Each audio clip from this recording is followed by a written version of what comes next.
Apa yang tersembunyi di sebalik gambar kabur ini? Bolehkah maklumat asalnya dipulihkan sepenuhnya?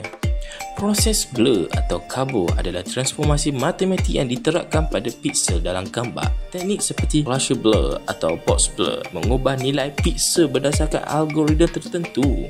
Apabila tahap kabur meningkat, maklumat penting tidak dikembalikan.